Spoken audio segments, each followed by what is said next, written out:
Guys, आपका स्वागत है हमारे चैनल ग्लांस अकेडमी पर। फ्रेंड्स, हम लेकर आए हैं यूपी पीसीएस 2023 मॉडल पेपर। इसका हम फर्स्ट पार्ट कर चुके हैं, सेकंड पार्ट स्टार्ट करते हैं जो चल रहा है हमारा पॉलिटी। आइए देखते हैं क्वेश्चन नंबर 26 से। सूची फर्स्ट को सूची सेकंड से सुमेलित करना है। जनगणना जनगणना जो हमारा संघ सूची का विषय है। जनगणना किस का विषय है? तो संघ सूची का विषय है। उद्योग जो है राज्य सूची का विषय है। निगम कर जो है आपका संघ सूची का विषय है। डाकघर बचत बैंक जो है ये भी आपका संघ सूची का विषय है। किसका है? संघ सूची का विषय है। पशुओं के प्रति क्रूरता का निवारण जो है आपका समवर्ती सूची से संबंधित है। तो जो जनगणना, निगम कर, डाकघर बचत बैंक, ये सब क्या है? आपका संघ सूची का विषय है। जबकि उद्योग आपका राज्य सूची का और पशुओं के प्रति क्रूरता क्या है आपकी? तो समवर्ती सूची का विषय है। इस तरह से आपका आंसर होगा सी ऑप्शन आपका सही है। 1, 2, 3, 5 सही सुमेलित हैं, जबकि 4 आपका सुमेलित नहीं है। तो डाकघर बचत बैंक किससे संबंधित है? संघ सूची से। क्वेश्चन नंबर 77 है। निम्नलिखित में से किस वर्ष राजनीतिक दलों को सर्वप्रथम संवैधानिक मान्यता प्राप्त हुई? तो किस वर्ष प्राप्त हुई? इसका आंसर है आपका डी, 1985 में। भारतीय संविधान के 92वें संविधान संशोधन, 52वें संविधान संशोधन 1985 के द्वारा भारत में प्रथम बार राजनीतिक दलों को संवैधानिक मान्यता प्राप्त हुई। तो 52वां संविधान संशोधन क्यों हुआ था? दल बदल के लिए। दल बदल से संबंधित है 92वें संविधान संशोधन। आगे चलते हैं। क्वेश्चन नंबर है 78। कौन सा कथन सत्य है वित्त विधेयक के बारे में? यह सिर्फ लोकसभा में ही पेश किया जाता है, यह राष्ट्रपति की पूर्व अनुमति से ही पेश किया जाता है, राज्यसभा इसको अस्वीकृत कर सकती है। तो इसका आंसर है आपका डी, उपरोक्त सभी कथन सही हैं। आगे चलते हैं। क्वेश्चन नंबर है हमारा 79। कौन सा एक सुमेलित नहीं है? कौन सा है एक जो सही सुमेलित नहीं है? 12वां संविधान संशोधन किससे संबंधित है? गोवा, दमन, दीव को भारत में शामिल किया गया। 10वां संविधान संशोधन आपका दादर एवं नागर हवेली को भारत में शामिल किया गया था। अब 92वें संविधान संशोधन किससे संबंधित है? तो ये आपका बोडो, डोगरी,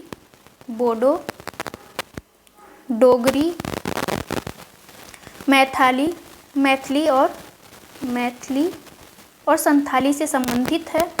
जबकि मंत्रिपरिषद को कुल सदस्यों का 15% जो भाग मिला था वो किसमें था? तो 91 संविधान संशोधन 2003 के द्वारा ये व्यवस्था की गई थी लोकसभा और विधानसभा के लिए। 103वां संविधान संशोधन आपका EWS से संबंधित है। जो सामाजिक आर्थिक रूप से पिछड़े वर्ग हैं उनके लिए संबंधित है EWS से। तो इसका आंसर हो जाएगा आपका सी जो है सही सुमेलित नहीं है। क्वेश्चन नंबर है 80। भारत के निम्नलिखित राष्ट्रपतियों को उनके कार्यकाल के अनुसार पहले से लेकर बाद में व्यवस्थित कीजिए। तो इसका आंसर है आपका सी। पहले आएंगे आपके जाकिर हुसैन, फिर आएंगे वीवी गिरी, फिर आएंगे ज्ञानी जैल सिंह और फिर आएंगे शंकर दयाल शर्मा। तो आप लोग राष्ट्रपति का क्रम जरूर याद कर लीजिए क्योंकि इसमें से क्वेश्चन पूछा जाता है। आइए आगे देखते हैं। क्वेश्चन नंबर है 81। निम्नलिखित पर कथन पर विचार करना है और असत्य कथन को बताना है। एक व्यक्ति एक समय में एक या एक से अधिक राज्यों का राज्यपाल रह सकता है। इस प्रावधान को 7वें संविधान संशोधन द्वारा जोड़ा गया था। तो इसका आंसर हो जाएगा आपका डी, दोनों ही कथन जो है असत्य नहीं है, दोनों ही कथन जो है सत्य हैं आपके। तो संविधान के आर्टिकल 153 के अनुसार ये कहा गया कि प्रत्येक राज्य का एक राज्यपाल होगा। और 7वें संविधान संशोधन 1956 के द्वारा यह व्यवस्था की गई है कि एक व्यक्ति मतलब एक राज्यपाल को एक से अधिक राज्यों का राज्यपाल नियुक्त किया जा सकता है। आगे चलते हैं। क्वेश्चन नंबर है 82। लोकायुक्त अधिनियम पारित करने वाला पहला भारतीय राज्य कौन सा है? महाराष्ट्र, उड़ीसा, उत्तर प्रदेश, तमिलनाडु। तो इसका आंसर है बी, उड़ीसा। लोकायुक्त अधिनियम पारित करने वाला पहला भारतीय राज्य कौन था? तो उड़ीसा था, जिन्होंने 1970 में पारित किया था। यह जान लेना आवश्यक है कि सर्वप्रथम 1971 में महाराष्ट्र ने 1971 में किसने? महाराष्ट्र ने लोकायुक्त पद का सृजन किया। इसने क्या किया? पद का सृजन कर दिया। लेकिन अभी उड़ीसा ने क्या किया था? सिर्फ अधिनियम पारित किया था, सिर्फ अधिनियम पारित किया था, वे बना नहीं है। अधिनियम सर्वप्रथम उड़ीसा द्वारा बनाया गया था, लेकिन लागू किसने कर दिया? महाराष्ट्र ने पद का सृजन कर दिया। प्रथम प्रशासनिक सुधार आयोग 1966 ने केंद्र स्तर पर लोकपाल तथा राज्य स्तर पर लोकायुक्त के पद के सृजन की सिफारिश की थी। तो लोकायुक्त और लोकपाल की सिफारिश किसने की थी? तो आपके प्रशासनिक सुधार आयोग ने सिफारिश की थी। तो इससे आपको ये क्लियर हो गया। तो सबसे पहले अधिनियम कौन पारित किया था? उड़ीसा किया था, लेकिन लागू पद का सृजन कौन कर दिया था? तो महाराष्ट्र ने किया था। नेक्स्ट क्वेश्चन को देखते हैं। क्वेश्चन नंबर है 83। निम्नलिखित में से कौन सा कथन स्थगन प्रस्ताव के संबंध में सत्य है? इसका तात्पर्य है मंत्रियों से सूचना एकत्र करना, इसका तात्पर्य है बजट प्रस्तावों में कटौती करना, इसका तात्पर्य है सरकार की किसी विशिष्ट नीति की आलोचना करना। इनमें से कोई नहीं। तो इसका आंसर है आपका सी, सरकार की किसी विशिष्ट नीति की आलोचना करना स्थगन प्रस्ताव से संबंधित है। आगे चलते हैं। क्वेश्चन नंबर है 84।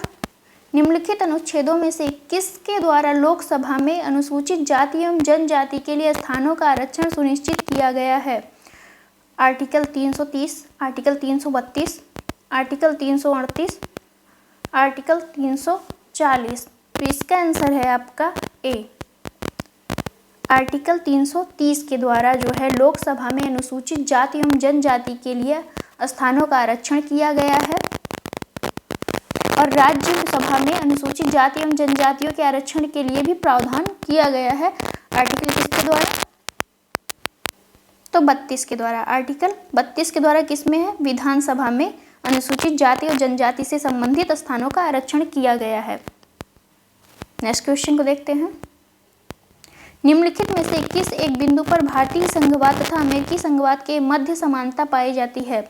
औचित्य शक्तियों का केंद्र के पास होना, औचित्य शक्तियों का राज्यों के पास होना, समवर्ती सूची राज्यों के पास होना, राज्य एवं केंद्र के मध्य विवादों का निपटारा सर्वोच्च न्यायालय द्वारा करना। तो इसका आंसर है डी, राज्य एवं केंद्र के मध्य जो विवाद का निपटारा करता है वो सर्वोच्च न्यायालय करता है। यह भारत और अमेरिका दोनों में एक जैसी व्यवस्था की गई है। भारत में औचित्य शक्तियाँ किसके पास है? केंद्र के पास है। भारत में औचित्य शक्तियाँ किसके पास है? केंद्र के पास है। नेक्स्ट क्वेश्चन देखते हैं। निम्नलिखित में से कौन सा निर्वाचन आयोग का प्रमुख कार्य है? आचार संहिता का निर्माण करना, राजनीतिक दलों को मान्यता प्रदान करना, निर्वाचन की तिथि और समय सारणी तैयार करना, उपरोक्त सभी। तो इसका आंसर है डी, उपरोक्त सभी कार्य किसके हैं? निर्वाचन आयोग ये सभी कार्य करता है। किसके तहत? तो आर्टिकल 324 में जो है निर्वाचन आयोग के स्वतंत्र एवं निष्पक्ष कार्य करने के बारे में उपबंध किया गया है। चुनाव आयोग की शक्तियां एवं कार्यों को 3 श्रेणियों में बांटा गया: प्रशासनिक, सलाहकारी एवं अर्धन्यायिक। संसद, राज्य के विधानमंडल, राष्ट्रपति एवं उपराष्ट्रपति के पदों के निर्वाचन के संदर्भ में चुनाव आयोग की विभिन्न शक्तियां हैं। नेक्स्ट क्वेश्चन को देखते हैं। क्वेश्चन नंबर है 87। कौन सा सही सुमेलित नहीं है, इसकी बात कर रहा है। तो आर्टिकल 315 आपका संघ तथा राज्यों के लिए लोक सेवा आयोग का गठन की बात करता है। आर्टिकल 316 संघ लोक सेवा आयोग के सदस्यों की नियुक्ति की बात करता है। आर्टिकल 318 आपको क्या करता है? यह आयोग के सदस्यों एवं कर्मचारियों की सेवा शर्तों के संबंधी नियम बनाने की शक्ति की बात करता है। किसकी? तो आयोग के सदस्यों एवं कर्मचारियों के सेवा शर्तों की नियम बनाता है। तो इसलिए आपका आंसर हो जाएगा सी सही नहीं है। आर्टिकल 323 आपके लोक सेवा आयोग के प्रतिवेदन की बात करता है। 320 में लोक सेवा आयोग के कार्य, तो आर्टिकल 320 में जो है लोक सेवा आयोग के कार्य की बात की गई है। आगे चलते हैं।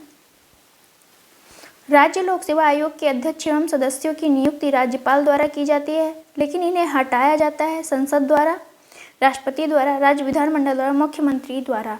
तो इसका आंसर है बी, राष्ट्रपति द्वारा।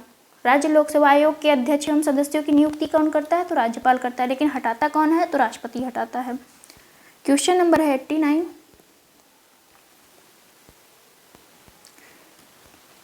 वित्त आयोग के प्रमुख कार्य हैं संघ एवं राज्यों के बीच करों के शुद्ध आगमों का वितरण, भारत की संचित निधि से धन निकासी की अनुमति देना, स्थानीय निकायों के संसाधनों की अनुपूर्ति हेतु आवश्यक उपाय करना। तो इसका आंसर है आपका ए, 1 और 3 सही है।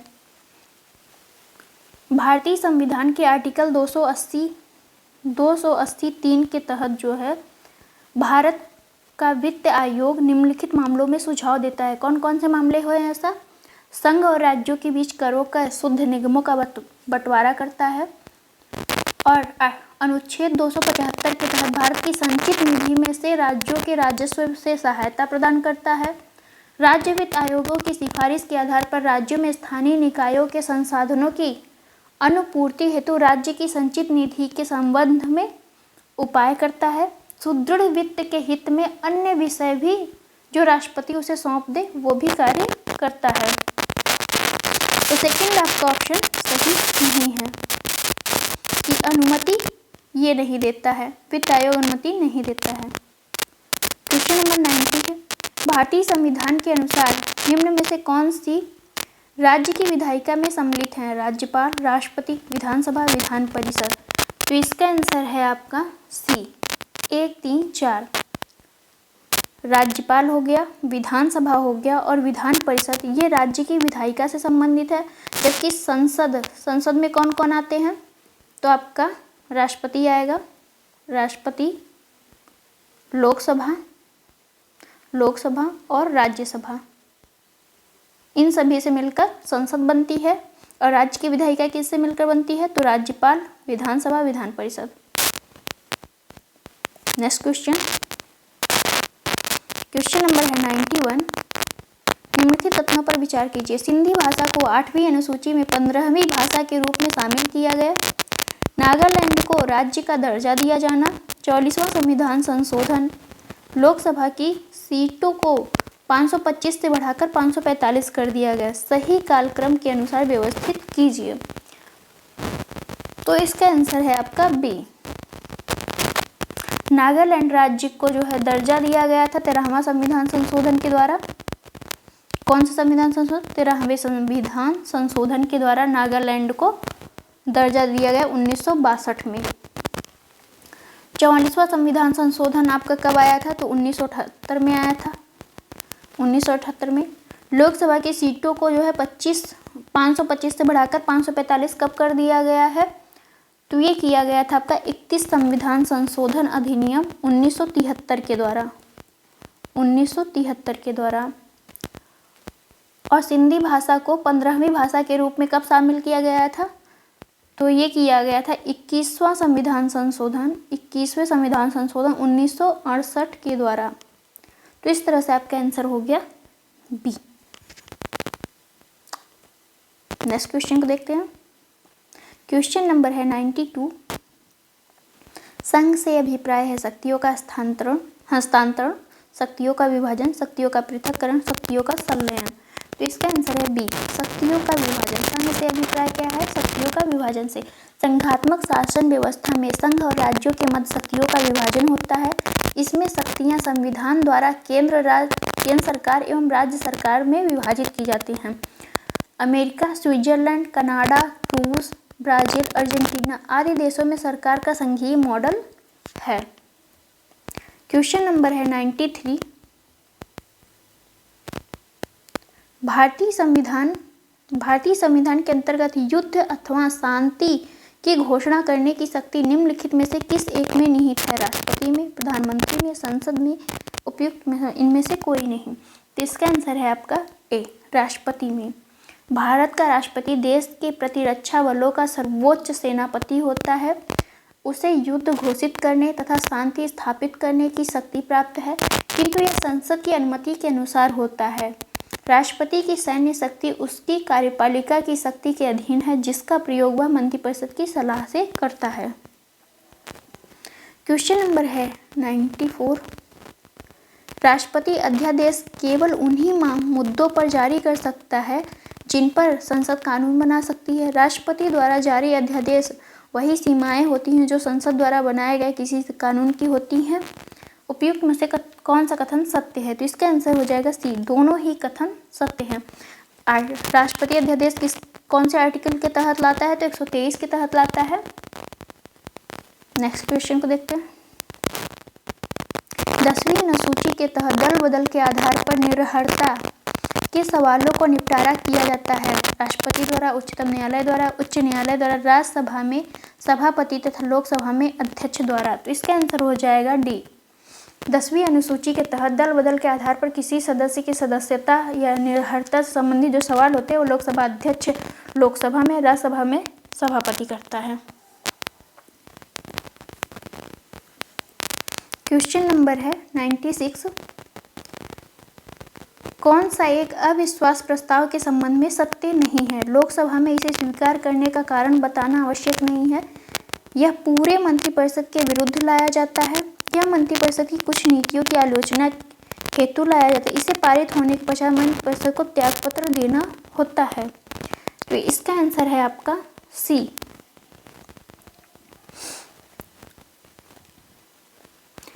संविधान के आर्टिकल 75 में कहा गया है, कौन से आर्टिकल?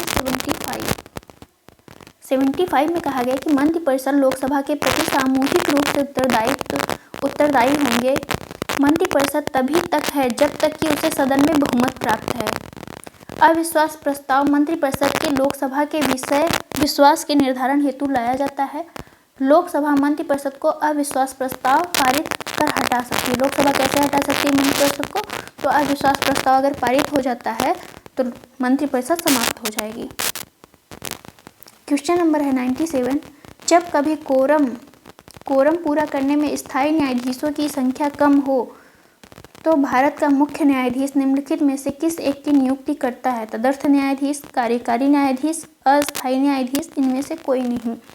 तो इसका आंसर है ए, तदर्थ न्यायाधीश। जब न्यायाधीशों की संख्या में कमी होती है तो गणपूर्ति पूरा करने के लिए तदर्थ न्यायाधीश की नियुक्ति की जाती है। जब कभी भी कोरम पूरा करने में स्थायी न्यायाधीशों की संख्या कम हो रही होती है तो भारत का मुख्य न्यायाधीश तदर्थ न्यायाधीश की नियुक्ति करता है। यह नियुक्ति अस्थायी काल के लिए होती है। ऐसा वह संबंधित उच्च न्यायालय के मुख्य न्यायाधीश के परामर्श एवं राष्ट्रपति की पूर्व मंजूरी के बाद ही करता है। राष्ट्रपति से पहले पूर्व मंजूरी लेता है फिर करता है। क्वेश्चन नंबर है 98। भारत की संसद को आर्टिकल 368 के अधीन यह अधिकार है कि वह संविधान में वर्णित मौलिक अधिकारों सहित संविधान में वर्णित किसी भी भाग में संशोधन कर सकती है, बशर्ते मूल संरचना प्रभावित न हो।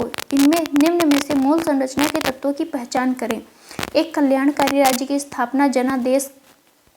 आर्टिकल 141 के अंतर्गत सर्वोच्च न्यायालय की शक्ति, व्यक्ति की परिस्थिति एवं अवसर की समानता, न्यायिक समीक्षा। कौन सा कथन सत्य है? तो इसका आंसर हो जाएगा डी, सभी कथन जो है सत्य है। एक कल्याणकारी ये सभी जो है मूल ढांचे के अंतर्गत आते हैं। एक कल्याणकारी राज्य की स्थापना का जनादेश जो है केशवानंद भारती वाद 1973 में आया था। कब आया था? तो 1973 में केशवानंद केस में। आर्टिकल 141 के अंतर्गत सर्वोच्च न्यायालय की शक्ति, व्यक्ति की परिस्थिति एवं अवसर की समता जो है इंदिरा नेहरू गांधी मामले में आया था। न्यायिक समीक्षा जो है आपका SR मुंबई मामले 1994 में आया था। कब आया था? तो SR मुंबई मामला 1994। Next question 99 number. निम्नलिखित में से कौन से वे प्रावधान जिनमें संशोधन हेतु विशेष बहुमत तथा आधे राज्यों की स्वीकृति अनिवार्य है? संसद में राज्यों का प्रतिनिधित्व, उच्चतम न्यायालय एवं उच्च न्यायालय, राष्ट्रपति का निर्वाचन, उपरोक्त सभी। तो इसका आंसर हो जाएगा डी, उपरोक्त सभी।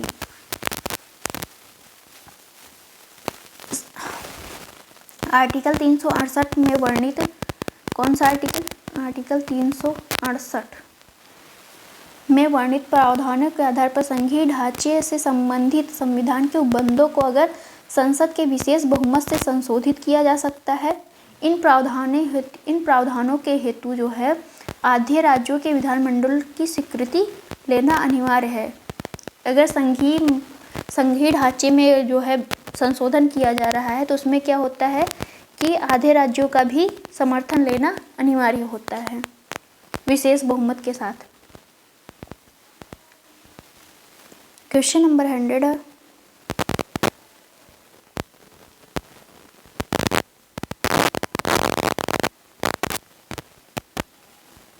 प्रधानमंत्री के परामर्शानुसार राष्ट्रपति मंत्रिमंडल के किसी सदस्य को उप प्रधानमंत्री नियुक्त कर सकते हैं। उप प्रधानमंत्री के उत्तरदायित्वों का निर्धारण प्रधानमंत्री का विशेषाधिकार है। तो इसका आंसर है बी। ए और आर दोनों ही सही है, दोनों जो है एक दूसरे की व्याख्या नहीं करते हैं। संविधान में उप प्रधानमंत्री का कोई प्रावधान नहीं है। संविधान में उप प्रधानमंत्री का कोई प्रावधान नहीं दिया गया है, किंतु समय समय पर राजनीतिक कारणों से सत्तारूढ़ दल द्वारा संवैधानिक प्रावधानों से हटकर उप प्रधानमंत्री की नियुक्ति की जाती है। इस प्रकार यह विशुद्ध रूप से एक राजनीतिक पद है। आगे चलते हैं। क्वेश्चन नंबर है 101।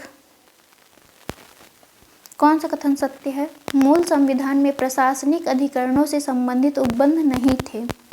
44वें संविधान संशोधन द्वारा प्रशासनिक अधिकरणों को संविधान में जोड़ा गया। तो इसका आंसर है ए। केवल एक कथन सही है। मूल संविधान में अधिकरण या ट्रिब्यूनल के संबंध में कोई उपबंध नहीं किया गया था, यह बात सही है।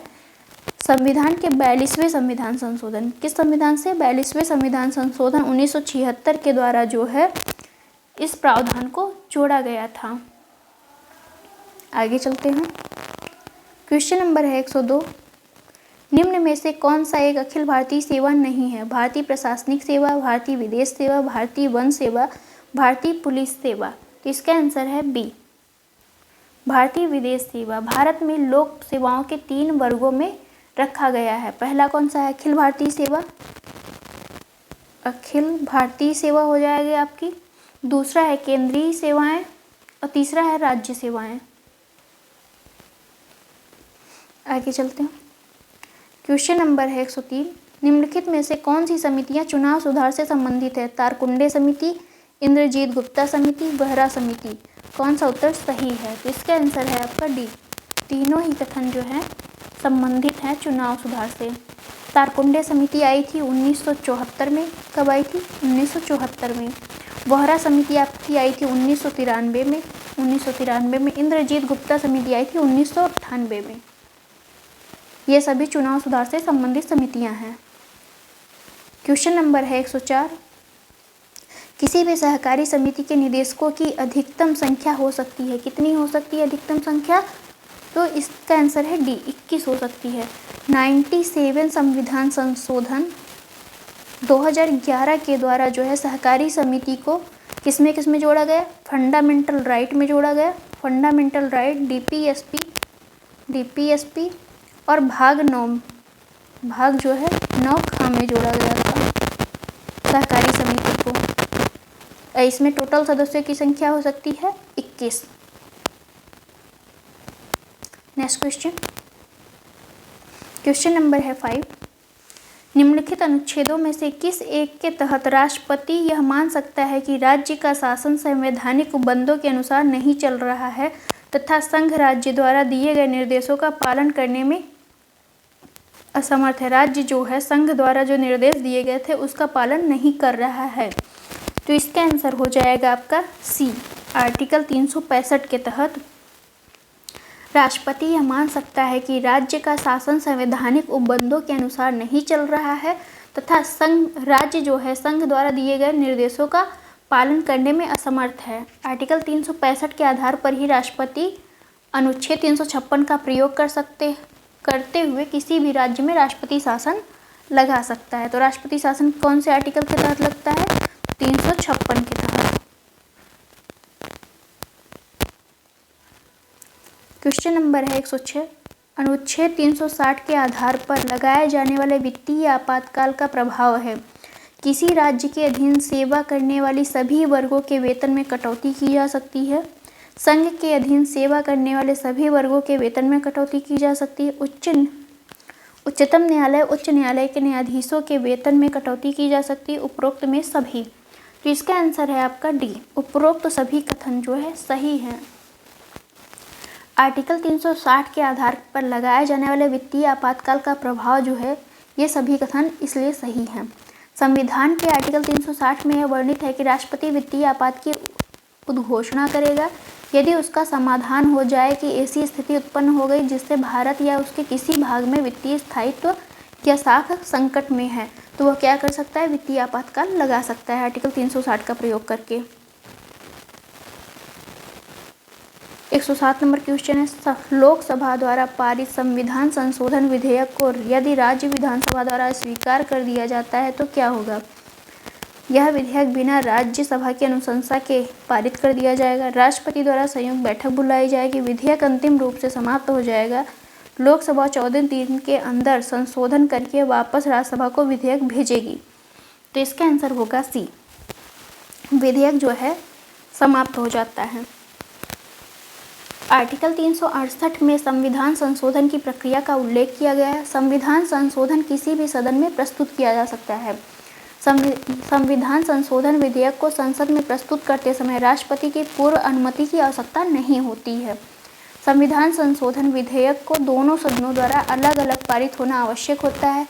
दोनों सदनों में अगर मतभेद की स्थिति होती है तो इस पर संयुक्त बैठक नहीं बुलाई जाती है।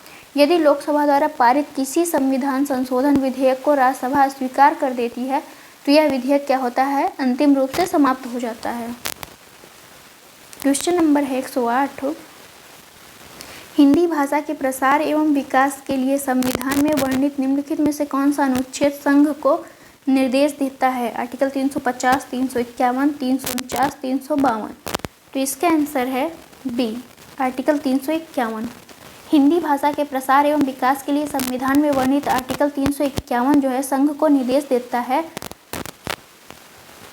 इस अनुच्छेद के अनुसार संघ सरकार का यह कर्तव्य है कि वह हिंदी भाषा के विकास और प्रसार के लिए समुचित प्रयास करे और हिंदी भारत की सामाजिक संस्कृति की अभिव्यक्ति का माध्यम भी बन सके। क्वेश्चन नंबर है 109। कौन सा कथन सत्य है? अनुच्छेद 350 के तहत भाषाई अल्पसंख्यक वर्गों के बारे में विशेष प्रावधान किया गया है। यह प्रावधान 7वें संविधान संशोधन 1956 के द्वारा जोड़ा गया है। तो इसका आंसर हो जाएगा सी, दोनों ही कथन सत्य हैं, दोनों एक दूसरे की व्याख्या भी करते हैं। भाषाई अल्पसंख्यक आयुक्त जो है भाषा अल्पसंख्यक मामलों के मंत्रालय के अधीन कार्य करता है। नेक्स्ट क्वेश्चन को देखते हैं।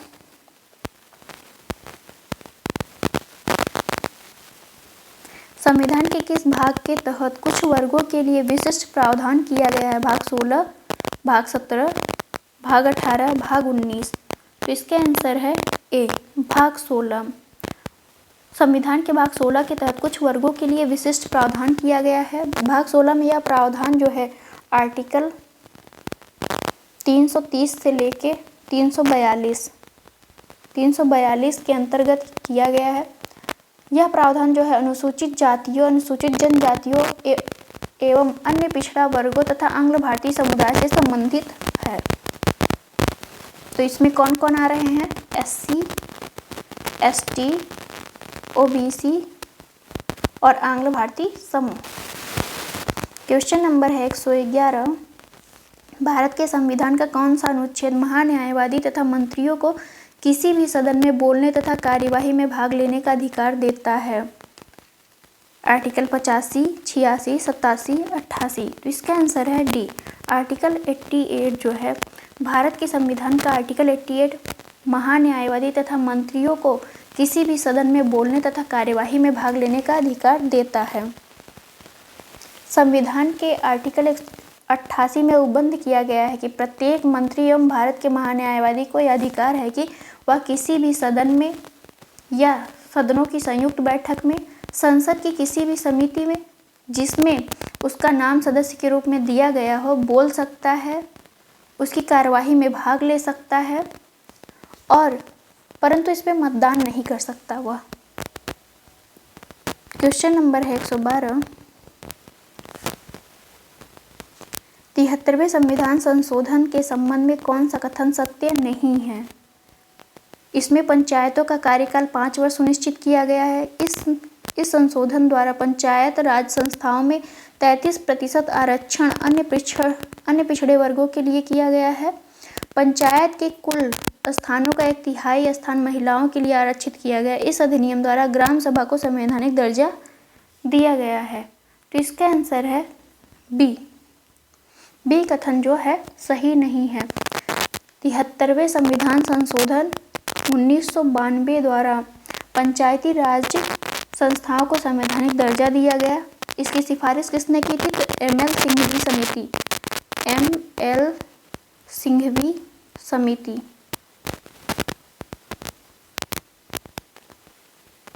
1986 में इन्होंने सिफारिश की थी कि 73वें पंचायती राज को जो है संवैधानिक दर्जा दिया जाए।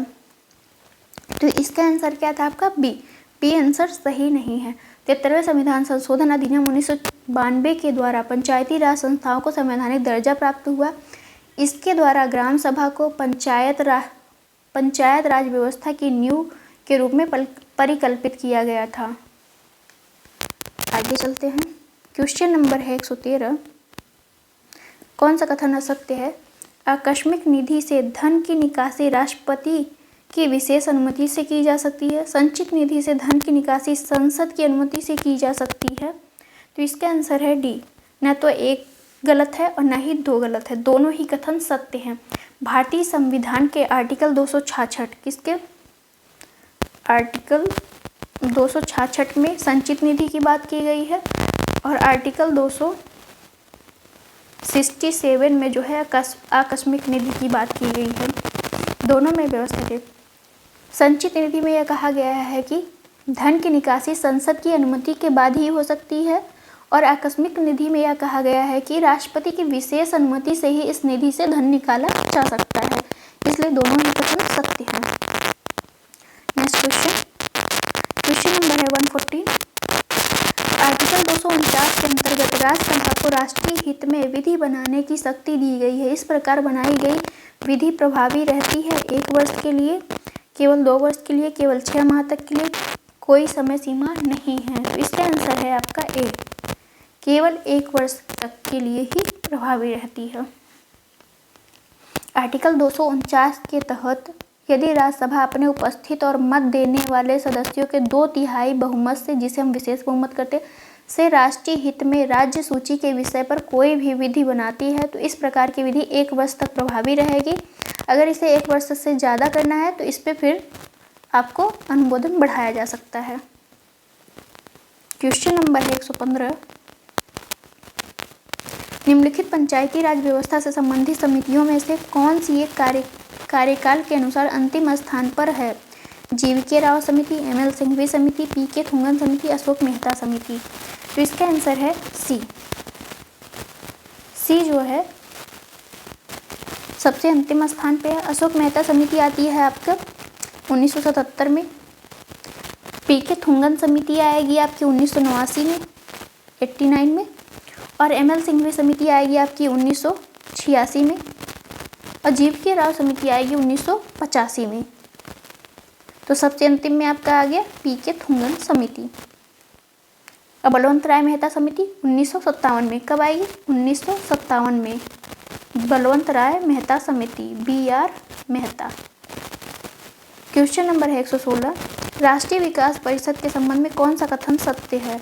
इसका गठन अगस्त 1952 में सरकार के एक प्रस्ताव द्वारा हुआ था। इसका अध्यक्ष प्रधानमंत्री होता है। भारतीय संघ के सभी राज्यों के मुख्यमंत्री इसके सदस्य होते हैं। सभी कथन सत्य है। तो इसका आंसर है डी। सभी कथन सत्य हैं। राष्ट्रीय विकास परिषद केंद्र एवं राज्यों के मध्य एक सेतु का कार्य करता है, जिसे हम क्या कहते हैं? नेशनल डेवलपमेंट काउंसिल, राष्ट्रीय विकास परिषद, NDC। नेक्स्ट क्वेश्चन,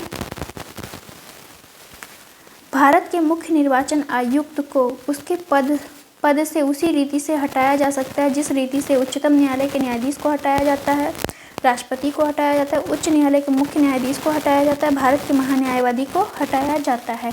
तो इसका आंसर है ए, उच्चतम न्यायालय के न्यायाधीश को जिस तरह हटाया जाता है उसी तरह से मुख्य निर्वाचन आयुक्त को भी हटाया जाएगा।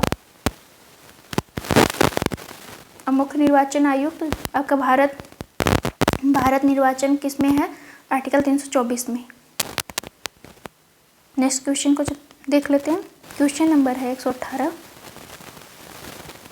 विधान परिषद के कुल सदस्यों की संख्या संबंधित राज्य के विधानसभा के कुल सदस्य के कितनी होनी चाहिए? 2/3 से अधिक और 60 से कम नहीं, 1/3 से अधिक 40 से कम नहीं, 2/3 से अधिक और 40 से कम नहीं, 1/3 से अधिक और 60 से कम नहीं।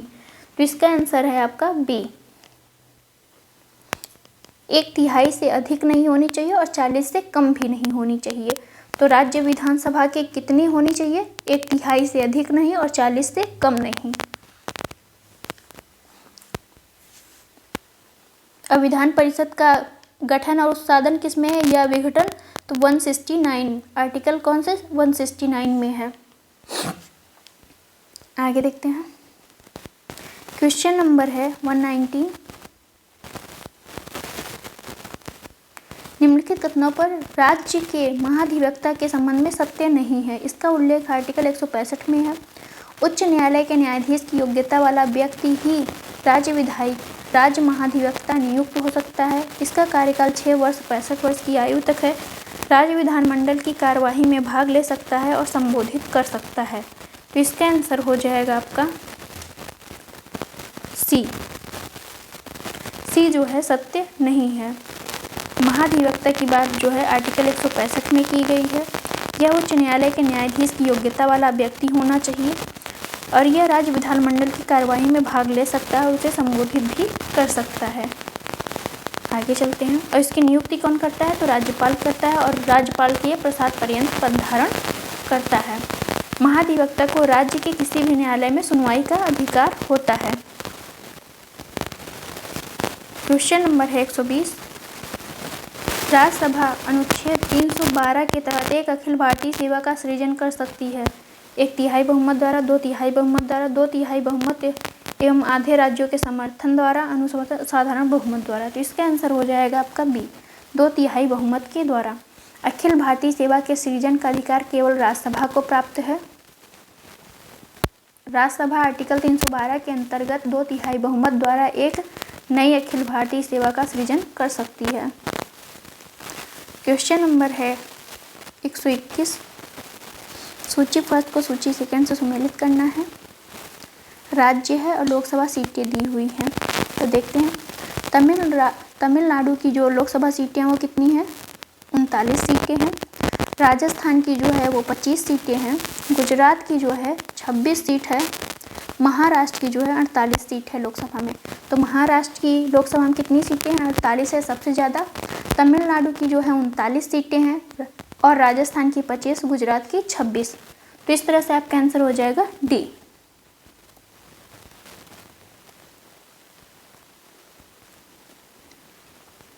इसका आंसर क्या होगा? डी होगा।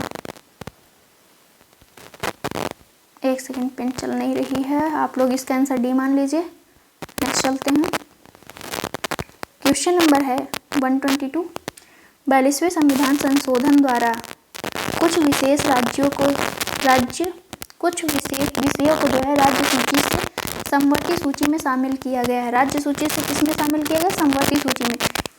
वह विषय जो इनमें शामिल नहीं है वो कौन है? नाप एवं तौल, शिक्षा तथा वन, न्याय तथा प्रशासन, विवाह एवं तलाक।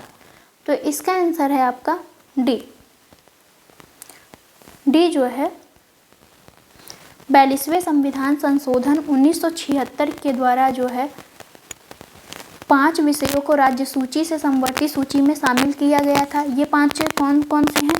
तो पहला है आपका शिक्षा, वन, दूसरा है वन, तीसरा है नाप और तौल, नाप एवं तौल, और चौथा है वन्य जीवों की रक्षा, पांचवा है न्याय प्रशासन। इन सभी को जो है 42वें संविधान संशोधन 1976 के द्वारा जो है राज्य सूची से किसमें ट्रांसफर कर दिया गया, समवर्ती सूची में। और विवाह एवं तलाक जो है ये राज्य सूची से संबंधित है, किससे, राज्य सूची से संबंधित है। नेक्स्ट क्वेश्चन नंबर है 123। कौन सा कथन सत्य है? राज्य मानवाधिकार आयोग केवल उन्हीं मामलों की जांच कर सकता है जो संविधान की राज्य सूची एवं समवर्ती सूची के अंतर्गत आते हैं। राज्य मानवाधिकार के अध्यक्ष एवं सदस्यों को केवल राज्यपाल ही हटा सकता है। तो इसका आंसर है आपका ए, केवल एक ही सही है कि राज्य मानवाधिकार आयोग जो है केवल उन्हीं मामलों को देखता है जो संविधान के राज्य सूची और समवर्ती सूची से संबंधित होते हैं। राज्य मानवाधिकार के अध्यक्ष एवं सदस्यों को कौन हटाता है? तो राष्ट्रपति हटाता है, राष्ट्रपति। जबकि नियुक्त कौन करता है? तो नियुक्त जो है राज्यपाल करता है। नेक्स्ट क्वेश्चन, आर्टिकल 124 है, क्वेश्चन नंबर 124 है। भारत के महान्यायवादी के संबंध में कौन सा कथन असत्य है? वह संसद के दोनों सदनों की कार्यवाही में बगैर मताधिकार के भाग ले सकता है, किंतु वह संयुक्त बैठक में भाग नहीं ले सकता है। तो ये गलत हो जाएगा, क्योंकि वह संसद के दोनों सदनों में प्लस संयुक्त बैठक में भी वह भाग ले सकता है, लेकिन मत नहीं दे सकता है या मतदान नहीं कर सकता है। वह सरकारी सेवकों की श्रेणी में आता है, अतः उसे किसी कानूनी अभ्यास से वंचित किया जा सकता है। तो ये भी इसका आंसर गलत है। तो इस तरह से दोनों ही कथन हमारे असत्य हैं। आर्टिकल 76 में भारत के महान्यायवादी की बात की गई है, जिसकी नियुक्ति कौन करता है? तो राष्ट्रपति करता है। वह राष्ट्रपति के प्रसाद पर्यंत पद धारण करता है। वह संसद के दोनों सदनों की एवं संयुक्त बैठक की कार्यवाही में बगैर मताधिकार के भाग ले सकता है। वह भारत सरकार का पूर्णकालिक वकील नहीं होता है। वह सरकारी सेवक की श्रेणी में नहीं आता है। उसे निजी कानूनी अभ्यास करने से वंचित नहीं किया जा सकता है। ओके, क्वेश्चन नंबर है 125। मंत्रिपरिषद के विरुद्ध अविश्वास प्रस्ताव लाने के लिए लोकसभा के सदस्यों की संख्या होनी चाहिए। तो लोकसभा के कितने सदस्य मिलकर अनुमोदन करेंगे तो जाके इनके विरुद्ध अविश्वास प्रस्ताव लाया जा सकता है? तो इसका आंसर है सी, 50। लोकसभा के विषयों के तहत मंत्रिपरिषद के विरुद्ध अविश्वास प्रस्ताव लाने के लिए लोकसभा के कम से कम 50 सदस्यों का समर्थन आवश्यक होता है। क्वेश्चन नंबर है 126। अप्रैल 2022 में उद्यमिता एवं नवाचार में सर्वोत्तम तौर तरीकों के विचार को साझा करने के उद्देश्य से चतुर्थ विश्व उद्यमी निवेश फोरम कहाँ संपन्न हुआ? तो इसका आंसर हो जाएगा आपका ए, दुबई में, संयुक्त अरब अमीरात। अप्रैल 2022 में उद्यमिता एवं नवाचार में सर्वोत्तम तौर तरीकों के विचार को साझा करने के उद्देश्य से चतुर्थ विश्व उद्यमी निवेश फोरम दुबई, संयुक्त अरब अमीरात में संपन्न किया गया। इसका आयोजन जो है संयुक्त राष्ट्र औद्योगिक विकास संगठन यूनिडो तथा संयुक्त अरब अमीरात की सरकार द्वारा किया गया है। नेक्स्ट क्वेश्चन 127 नंबर है क्वेश्चन। निम्नलिखित भारतीय अभिनेत्रियों में से किस एक को टाइम्स 100 इम्पैक्ट अवार्ड से सम्मानित किया गया? आलिया भट्ट को, वाणी कपूर को, दीपिका पादुकोण को, प्रियंका चोपड़ा को? तो इसका आंसर है आपका सी, दीपिका पादुकोण को टाइम्स 100 इम्पैक्ट अवार्ड से सम्मानित किया गया। आगे देखते हैं। क्वेश्चन नंबर है 128। नरसिंह पेट्टई नागस्वरम नामक वाद्य यंत्र को अप्रैल 2022 में भौगोलिक संकेतक जीआई टैग प्राप्त हुआ। यह किस राज्य का पारंपरिक वायु संगीत वाद्य यंत्र है? तो इसका आंसर है डी, तमिलनाडु का। नरसिंह पेट्टई नागस्वरम नामक वाद्य यंत्र को अप्रैल 2022 में जीआई टैग प्राप्त हुआ।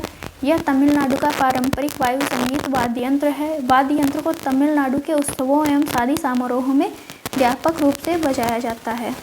क्वेश्चन नंबर है 129। अप्रैल 2022 में Stockholm International Peace Research Institute SIPRI द्वारा जारी विश्व सैन्य खर्च प्रवृत्तियां रिपोर्ट 2021 अनुसार विश्व के सर्वाधिक सैन्य खर्च करने वाले देशों में भारत का स्थान कौन सा है? पहला, तीसरा, चौथा, दूसरा। तो इसका आंसर है बी, तीसरा स्थान है। अप्रैल 2022 में सिप्री की रिपोर्ट जारी की गई जिसमें ये कहा गया कि विश्व सैन्य खर्च प्रवृत्तियां रिपोर्ट 2021 के अनुसार विश्व के सर्वाधिक सैन्य खर्च वाले देशों में भारत का जो है तीसरा स्थान है। 2021 में सर्वाधिक सैन्य खर्च करने वाला कौन है? प्रथम पर यूएसए, फर्स्ट पर कौन है? यूएसए। सेकंड पे जो है चाइना है, सेकंड पे आपका चाइना है, थर्ड पे आपका भारत है, फोर्थ पे आपका रूस है। नेक्स्ट क्वेश्चन नंबर है 130। अप्रैल 2022 में कृष्णन रामानुजम निम्नलिखित में से किस संस्था के अध्यक्ष नियुक्त हुए? फिक्की, नैसकॉम, भारतीय उद्योग परिसंघ, पीटीआई। तो इसका आंसर है बी, नैसकॉम के। अप्रैल 2022 में कृष्णन रामानुजम नैसकॉम के अध्यक्ष नियुक्त हुए। उन्होंने किसका स्थान लिया? तो रेखा मेनन का स्थान लिया। किसका? रेखा मेनन। इसका वो मुख्यालय कहाँ है? तो दिल्ली में है। नेक्स्ट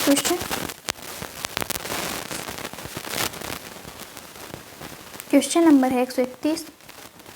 अप्रैल 2022 में बाल्टिक क्षेत्र के किस देश में पहला पूर्ण भारतीय दूतावास खोलने के प्रस्ताव को मंजूरी केंद्रीय मंत्रिमंडल द्वारा दी गई है? Lithuania, Latvia, Estonia, Poland. तो इसका आंसर है आपका ए, लिथुआनिया द्वारा। लिथुआनिया कहाँ है? तो बाल्टिक क्षेत्र आता है। बाल्टिक क्षेत्र में लिथुआनिया, लातविया और एस्टोनिया के क्षेत्र आते हैं। आगे चलते हैं। क्वेश्चन नंबर है 132। अप्रैल 2022 में निम्नलिखित में से किस एक देश ने संयुक्त राष्ट्र विश्व पर्यटन संगठन से हटने का फैसला लिया है? यूएसए ने, क्यूबा ने, इजराइल ने, रूस ने। तो इसका आंसर है डी, रूस ने। रूस ने क्या कहा है कि संयुक्त राष्ट्र विश्व पर्यटन संगठन से हटने का फैसला ले लिया है, जिसका मुख्यालय कहाँ है? मैड्रिड है। इसका मुख्यालय कहाँ है? मैड्रिड, पेरिस के मैड्रिड में। आगे चलते हैं। क्वेश्चन नंबर है 133। कुरिल द्वीप समूह विवाद निम्नलिखित में से किन देशों के मध्य? चीन, जापान, अर्जेंटीना एवं ब्रिटेन, चीन, रूस, जापान। तो इसका आंसर है डी, रूस और जापान के बीच है। कुरिल द्वीप समूह विवाद रूस एवं जापान के मध्य अप्रैल 2022 में आरोप लगाया था। कमचटका प्रायद्वीप के पास चार द्वीपों पर रूस ने अवैध रूप से कब्जा कर लिया है। कमचटका प्रायद्वीप कहाँ है? ये लोग आप लोग जो है कमेंट बॉक्स में आंसर दीजिए।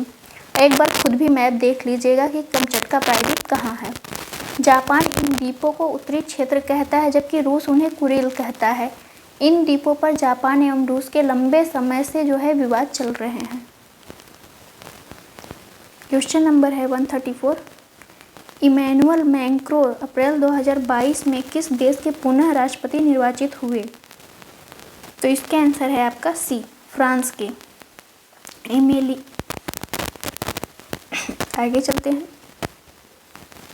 क्वेश्चन नंबर है 135। अप्रैल 2022 में निम्न शहरों में से किस एक में भारत की प्रथम डिजिटल बस सेवा का उद्घाटन किया गया? बेंगलुरु में, मुंबई में, पुणे में, अहमदाबाद में। तो इसका आंसर है आपका बी, मुंबई में। यह भारत की प्रथम डिजिटल बस सेवा का उद्घाटन किया गया है यहाँ। यह देश की पहली 100% डिजिटल बस सेवा है। इसका उद्देश्य क्या है? बस टिकट प्रणाली के डिजिटलीकरण को बढ़ावा देना है। नेक्स्ट क्वेश्चन को देखते हैं। अप्रैल 2022 को मनाए गए विश्व पृथ्वी दिवस की मुख्य थीम क्या है?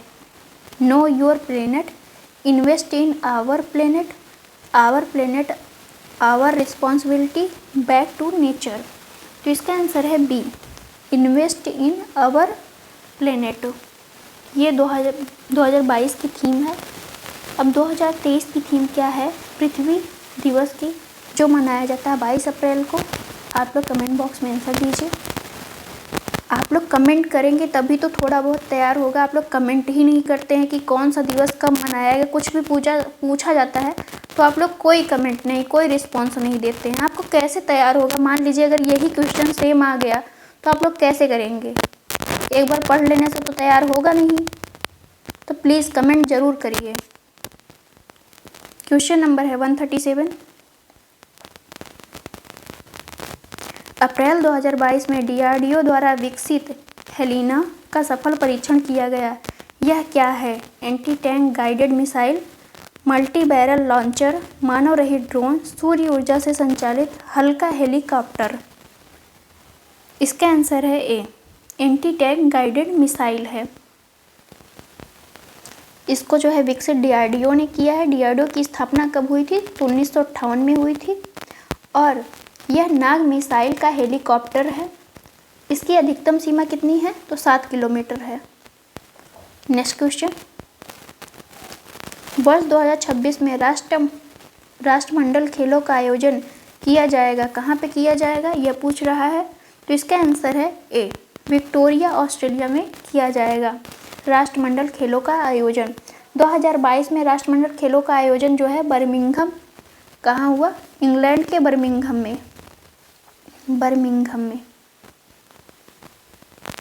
आगे चलते हैं। राष्ट्रमंडल खेलों का आयोजन जो होता है वो प्रत्येक 4 वर्ष में होता है, 4 वर्ष के बाद ही होता है। क्वेश्चन नंबर है 139। भारत द्वारा 2023 में आयोजित होने वाला G20 शिखर सम्मेलन के संबंध में कथनों में से कौन सा कथन सत्य है? भारतीय वाणिज्य मंत्री पीयूष गोयल G20 के शेरपा रहेंगे।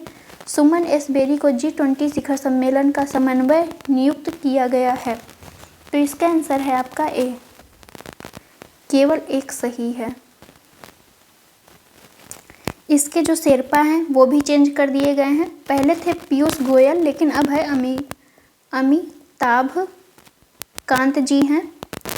शेरपा कौन है? तो अमिताभ कांत जी हैं। और सुमन बेरी नहीं है यहाँ पे हर्षवर्धन श्रृंखला है, श्रृंखला नाम है इनका।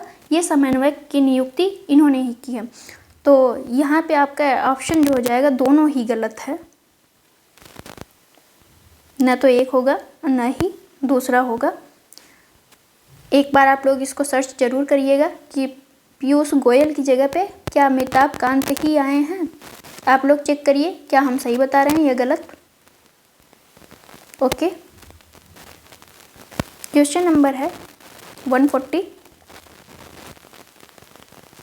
वरुण सैन्याभ्यास के संबंध में कथनों में से कौन सा कथन सत्य है?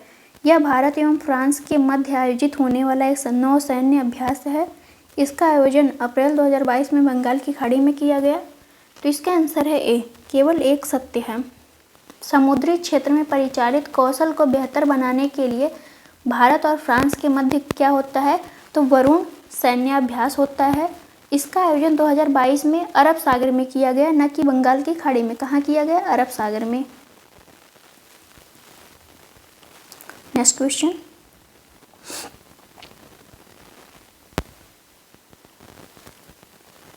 विश्व आर्थिक मंच वर्ल्ड इकोनॉमिक फोरम द्वारा मई 2022 में जारी यात्रा एवं पर्यटन विकास सूचकांक 2021 में भारत का स्थान रहा है। भारत का स्थान कितना रहा है? तो इसका आंसर है आपका सी, 54 रहा है। वर्ल्ड इकोनॉमिक फोरम द्वारा जारी यात्रा एवं पर्यटन विकास सूचकांक में भारत का स्थान 54 रहा है। यह दक्षिण एशिया क्षेत्र में भारत सबसे ऊपर है। इस सूचकांक में जो है जापान शीर्ष स्थान पे है, मतलब फर्स्ट पे कौन है? जापान है। सेकेंड 42 क्वेश्चन 142 मतलब अंतर्राष्ट्रीय जैव विविधता दिवस निम्न में से किस तिथि को मनाया जाता है? 18 मई, 20 मई, 21 अप्रैल, 22 मई। तो अंतर्राष्ट्रीय जैव विविधता दिवस आपका 22 मई को मनाया जाता है, जैव विविधता दिवस। पृथ्वी दिवस आपका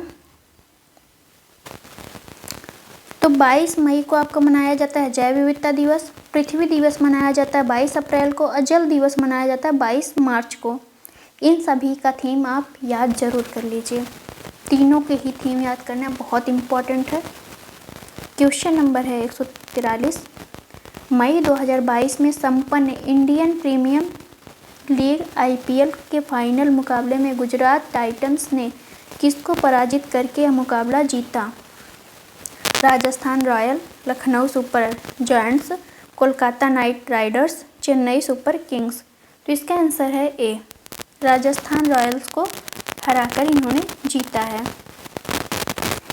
final match Narendra Modi stadium Ahmedabad Gujarat में खेला गया है। आगे चलते हैं। क्वेश्चन नंबर है 144। वर्ष 2022-23 के लिए निम्नलिखित में से किसे भारतीय उद्योग परिसंघ का नया अध्यक्ष चुना गया? CV रमन, संजीव बजाज, आनंद महिंद्रा, चंद्रा मेनन। तो इसका आंसर है आपका बी, संजीव बजाज को जो है 2022-23 के लिए भारतीय उद्योग परिसंघ का नया अध्यक्ष चुना गया है। संजीव बजाज बजाज फिनवर्स लिमिटेड के अध्यक्ष एवं प्रबंधक निदेशक हैं। आगे चलते हैं। क्वेश्चन नंबर है 145। मई 2022 में माणिक साहा ने भारत के किस उत्तर पूर्वी राज्य के मुख्यमंत्री के रूप में शपथ ग्रहण की? मिजोरम, मणिपुर, त्रिपुरा, अरुणाचल प्रदेश। तो इसका आंसर है सी, त्रिपुरा। मई 2022 में डॉक्टर मणि साहा ने भारत के उत्तर पूर्वी राज्य त्रिपुरा के मुख्यमंत्री के रूप में शपथ ग्रहण की। त्रिपुरा के वो 11वें मुख्यमंत्री हैं। कौन से 11वें मुख्यमंत्री हैं? इस पद पर इन्होंने विप्लव देव का स्थान लिया। किसका स्थान लिया? तो विप्लव देव का स्थान लिया। त्रिपुरा के राज्यपाल सत्यदेव नारायण आर्य ने उन्हें पद की शपथ दिलाई थी। कौन है त्रिपुरा के राज्यपाल? तो Satyadev Narayan. Next question. Question number है 146। अप्रैल 2022 में संयुक्त राष्ट्र पर्यावरण कार्यक्रम द्वारा निम्नलिखित में से किन्हें वर्ष 2021 के champions of the earth life time achievement award से सम्मानित करने की घोषणा की गई? Narendra Modi, David Attenborough, Rajendra Singh, John Bullard को। तो इसका आंसर है आपका बी, डेविड एटनबरो को। अप्रैल 2022 में यूनेप द्वारा, संयुक्त राष्ट्र पर्यावरण कार्यक्रम को हम यूनेप भी कहते हैं, द्वारा डेविड एटनबरो को वर्ष 2021 के champions of the earth life time achievement award से सम्मानित करने की घोषणा की गई है। आगे चलते हैं। मई 2022 में राष्ट्रपति रामनाथ कोविंद द्वारा राजीव कुमार को देश का मुख्य निर्वाचन आयुक्त नियुक्त किया गया। कौन से नंबर के थे ये आए? तो इनका आंसर है जो है डी, 25वें नंबर के मुख्य निर्वाचन आयुक्त नियुक्त किया गया था। किसे? राजीव कुमार को। Next question. फ्रांस स्थित रिपोर्टर्स विदाउट बॉर्डर्स द्वारा जारी विश्व प्रेस स्वतंत्रता सूचकांक 2022 के संबंध में निम्न कथनों पर विचार कीजिए। इस सूचकांक में नॉर्वे शीर्ष स्थान पर है। इस सूचकांक में भारत का स्थान 150वां है। कौन सा कथन सत्य है? तो इसका आंसर है सी, दोनों ही कथन सत्य हैं। फ्रांस स्थित रिपोर्टर्स विदाउट बॉर्डर्स द्वारा जारी विश्व प्रेस स्वतंत्रता सूचकांक में जो है भारत 150वें स्थान पे है। टोटल 180 देश इसमें शामिल हैं। Next question. प्यूर्टो रिको में आयोजित मिस वर्ल्ड 2021 सौंदर्य प्रतियोगिता में कैरोलिना बिलबास्का को मिस वर्ल्ड चुना गया। क्या चुना गया? मिस वर्ल्ड चुना गया। वह किस देश की निवासी हैं? स्पेन, जिब्राल्टर, पोलैंड, रूस। इसका आंसर है सी, पोलैंड की वो निवासी हैं। प्यूर्टो रिको में आयोजित मिस वर्ल्ड 2021 में सौंदर्य प्रतियोगिता में कैरोलिना बिलावस्का को मिस वर्ल्ड चुना गया। यह कहाँ की निवासी हैं? तो पोलैंड की निवासी हैं। भारत की मनसा को क्या मिला?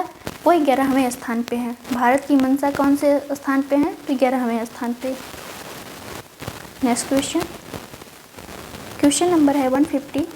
अप्रैल 2022 में निम्नलिखित में से किन्हें प्रथम लता दीनानाथ मंगेशकर पुरस्कार प्रदान किए जाने की घोषणा की गई? सानिया नेहवाल, अमिताभ बच्चन, नरेंद्र मोदी, अमित शाह। इसका आंसर है सी, नरेंद्र मोदी।